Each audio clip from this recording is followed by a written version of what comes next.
Gowon go to jail to prison. Gowon must go to prison at this point in time. Gowon should go to prison? Yes. The international community, the ICC, the Igbos are going to see it is not a joke.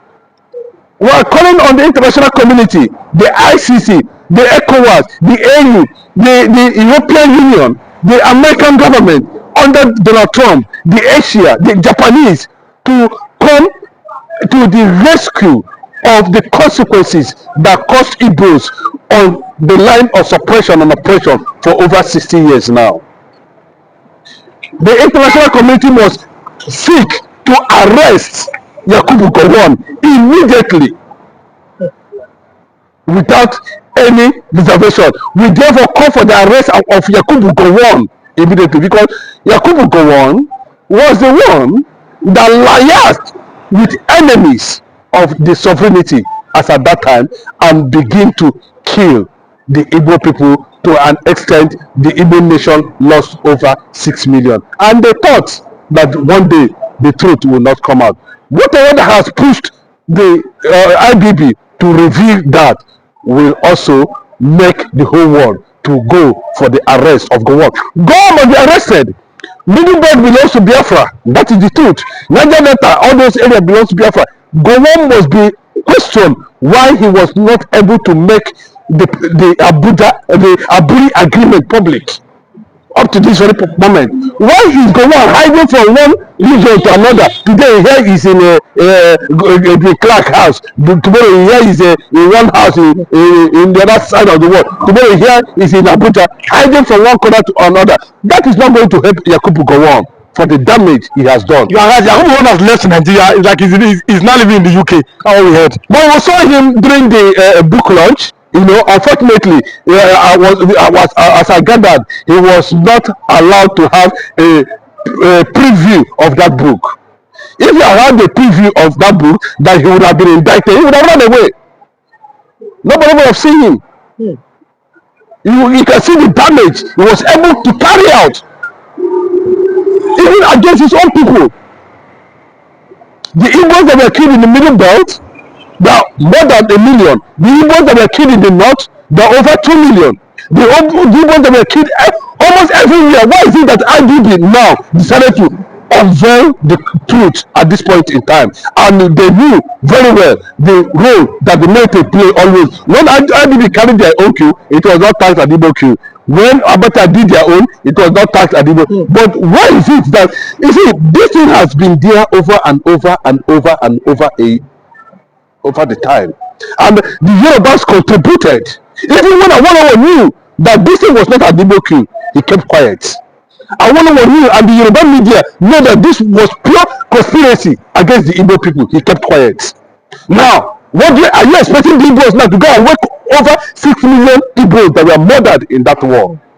That is unacceptable fact that the world must call and demand the immediate arrest and persecution of Yakubu Gowon and those who liaised. But if not that, I have some respect for the Southwesterners. You know, I would have called for the arrest of Awolowo immediately, because how can you be an elder statesman? There's no controversy, there's nothing anywhere. You know where this thing was. They tell us, even when they were fighting the war, you engineered that the entire East Coast should be blocked and that the Igbos should be starved of food. You are the one that brought the idea. You saw the idea to Fulanis. The Fulanis look at it that the blockade of Bakassi Peninsula and the rest of them, of that axis, will lead to massive starvation of the Igbo people during the war. You never came out and told the world that what Gowon was doing was against what actually transpired. That the coup was not an Igbo coup. No one, I want to keep quiet. He never said anything. So, what has the Igbo man done to the Yorubas and the Northerners that have cost 6 million lives? And you are talking about 10 trillion. Bullshit. But everybody was involved in the killing of 6 million Igbo. That 10 trillion. But let me tell you, the time has come. I thank God, the international community, the EU, the Asian continent, of course, some part of the Sahel. I'm not talking about this useless AU that is under demonic Tinubu who stood there. And all of them know that it was not an Igbo coup. Still, the conspiracy of Igbo against Igbo is still going on in this country. The only thing that is left for the world to decide, because this thing is generating taking an international dimension at this point in time. The international community, EU, they are already documenting it and they're making references and possibly leading to the release of Mazin Nnamdi Kanu. You can see what Agua Abdullahi was just saying this morning, that the fact that he was surprised that this thing actually happened, because a lot of people are not privileged to have such exclusive, confidential, interview, report of what actually transpired in 1966. But I can tell you, the whole world is stepping into it. The whole world is amazed. But what we are getting currently now, this morning, the news that they flow this morning, we had it on a good note that Simon Ekpa has already engaged the Finnish government on the development so far. In fact, not only that, the Finnish government has called for set up a committee to look at it, and they have shut down the Nigerian Commission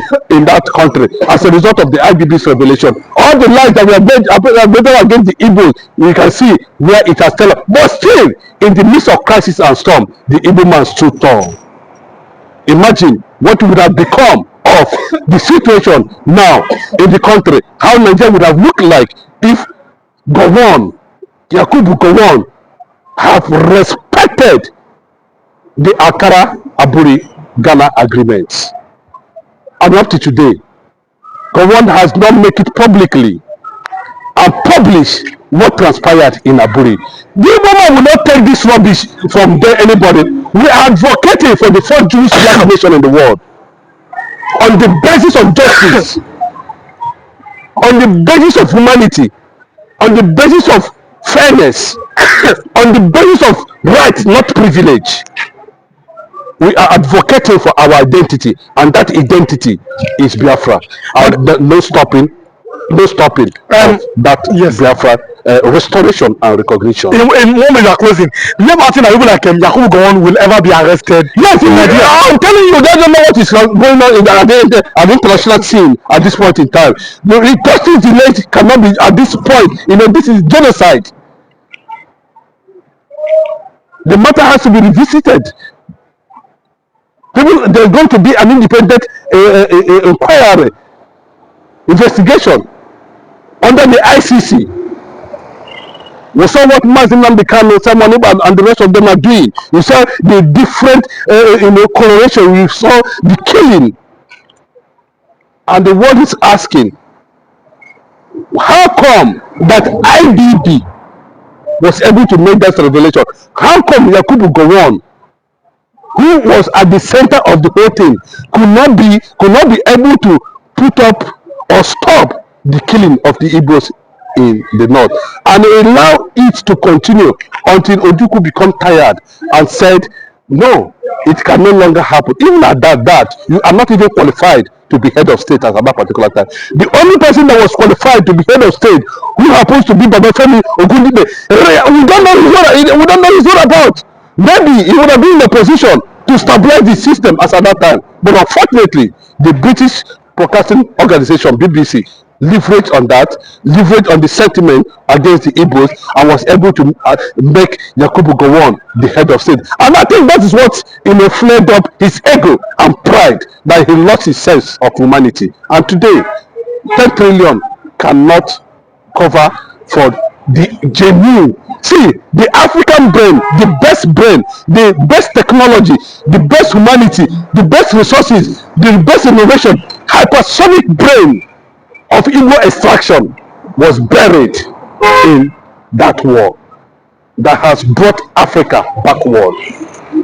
The first supersonic atomic bomb was built by an Igbo man without a white man's input. So many innovations, technologically, science, without a white man's input was carried out by an Igbo man. I are talking about 10 trillion. Unfortunately, What you see is happening there today is the same thing that happened in Gaza. Nobody knew that one day will come, the Jewish nation, the only Jewish nation we have in the world, stood their ground. And today, Hamas is on the run. A day will come when the first black nation, Jewish nation, will arise. Finland has finally shut down Nigerian embassy, and for the first time they are thinking of releasing Simon Ekpa over the revelation made by IBB that number one, the Igbo did not plan the coup, and the civil war again was not caused by the Igbo. So they're now thinking that that maybe what Simon Ekpa is doing is right in trying to protect his people from the Fulani Janjaweeds. But if you are watching, kindly subscribe to this YouTube channel, drop your comments on notifications after you subscribe, click the like button, and then share this page with others. This is a very informative page. Mr. Raf, now that the truth has come out and the Finland is considering releasing Simon Ekpa, how does that news come to you? Yeah, from the horse's mouth. It is written on the wall everywhere, from the horse's mouth, from the Nukwe man, from the Kanuri man, Hausa man, Yoruba man. Everybody has actually known that the Igbos did not plan 1966 coup, but it was allegedly, accused the Igbos. They were the one that caused, plotted the coup. Obviously, in various books, by and large, the while we struck, Chukwuemeka Sunset at Dawn, Chukwuemeka My Friend, written by Fred Forsyth, the making of an African Legend, written by the British war reporter then, actually made it clear, stated it succinctly that the coup was a coup of all Nigerians. It was a Yoruba coup. Hausa was there, Fulani was there, Urhobo was among, Isoko was among, Igbo man was among, Hausa man, everybody, Efik man, IBB man, Bari man, all of them, they planned this coup and succeeded on at least bringing down those political profiteers who were running down Nigerian wealth, in the 1960s. Early 60s were all these political juggernauts, Nnamdi Azikiwe, Akintola them, Abekatofa Bolawa, who were stealing our commonwealth. And the Nigerian military clique then, young officers, they actually planned a coup to oust all these people out of power. And they succeeded on doing that. And someone was the reason for this coup. The reason why they staged this coup that was tagged Igbo coup was Awolowo. Awolowo was at Calabar cell, jail. And these young officers were aggrieved that the man they put in jail went to school, well read, he knew leadership more than all of them. That's why these military officers, while on a routine training exercise in the evening time, went into the Sultan of Sokoto palace and disallowed him. Yes, because they know that Sultan of Sokoto connoted one of the worst, hideous problem Nigerians were not in there. He is in his palace, so he's still commandeering this kind of dominance among all the political, components of the country. That's why the military officer said, let us go and demise him. And actually they went into his palace and they disallowed him. So you see it as it is for the cocoyam, so it is for yam. Because he was a royal father in his domain. The whole caliphate, Sokoto, all over, they cover northeast, northwest, west. He was using religion to thwart all the political efforts in this country to make Nigeria a better place then. That's why they went into his palace and made sure that they sniffed life out of him. Then what actually took place was that after the coup, the whole officers, they gang up, the whole emirs, the whole Fulani Janjaweed, religious juggernauts in the north, who are the Fulanis, they came together and said, Igbo did not die. Why is it that it is only Igbo that did not die? They made law among themselves, conspired against Igbo officers in various army barracks across Nigeria. That was how they started mutiny. Mutiny is an onslaught, very bloody one, among the military hierarchy themselves within the barrack. This gives you the best definition of mutiny in English. And the mutiny that happened across the barracks of the Federation, the Igbos paid the highest price. The Igbo officers were killed, disallowed in their large number by their other counter, by their other army officers from other, let me say, tribes. So that was how Operation Bochepu, Operation this, Operation that, very bloody one within the barracks, army barracks of the whole army barracks of the Federation. That was how Igbo military officers, colonels, majors were all disallowed. They killed all of them. The then military head of state, General Aguironsi, was killed in Ibadan on his state visit to Colonel Fajuyi. They killed Colonel Fajuyi too. His host fought for him. Aguironsi, his host, told Gowon and Theophilus Danjuma and Ramat Murtala Mohammed not to touch my guest. My guest is the head of state, General Aguironsi, the military head of state. He is my guest. You won't kill my guest in my house. That was how they killed the innocent Yoruba young officer, Colonel Fajuyi. Fajuyi paid the price today. Because of what? Respect. Because of what? The kind of respect he has for his visitor. Now that the Finnish government have now seen all the things that I just mentioned now, and they've allegedly shut down the Nigerian embassy, they were angry. They actually found out that the accusation close Nigerian embassy, yes, because they actually found out that every accusation against Igbo man is always falsified, unjustified, unsubstantiated, and what? Based on falsehood, deception. So that's why they do what? Quickly they close Nigeria embassy. They turn it down in Finland, and this time around they are eyeing to free Simon Ebert to begin what? Commenting freely on social media. Simon Ebert should go back very soon to do what he knows how to do best. He is our information minister right now. He knows how to paint his story to look sweet. That is the work he has been doing on social media before he was intercepted or apprehended by all this Nigerian rumor that went to Finland begin to look like truth. And today Finland is looking at it. That is a fact. The man is trying to defend his tribe.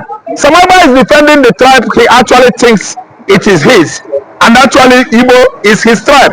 And as I'm talking to you now, Samunapa is coming out gradually, while Nigerian embassy in Finland remains shut down because Nigerian government is a government structured, founded on lies, deceptions, injustice, illegality, bad governance, bad government, deception. So this time around, they are shutting down Nigeria embassy in Finland indefinitely. This case is not taking other Scandinavian countries like Iceland, Norway, Sweden, Denmark. They are going to join too to shut down Nigerian embassy. It is a country that is made on foundation of deception, deceit, lies, injustice, illegality. Actually, other Scandinavian countries, they are going to shut down Nigerian embassy because of what? Illegal incarceration of Mazi Nnamdi Kanu. As I'm looking at it right way, Finland is not going to open Nigerian embassy in Finland so soon. Nigerian ambassador to Nigeria is a liar, because once a country is founded on a lie, basis of lie, foundation of lie, all of us are liars. Are you listening to me? Ministers are liars. We are all liars because our country is a lie, deception country. Lie. So lie. So now lie here, lie there, lie in the north, lie in the southeast, lie in the southwest, lie. The whole atmosphere of Nigeria lies. Many Igbo businessmen were there at the book launch of former president or minister or head of state IBB. There's this man, very, very rich man, Otto Eze was there. What do you have to say on the contributing money for him donating money? What do you have to say about the Igbo businessmen that are there? Igbo businessmen that contribute money, we are the one that join forces with Fulani Janjaweed. Many are collaborators, with their Fulani masters that enslaved them for how many years. After that, was an errand boy to the whole Fulani regime that came and gone in Nigeria.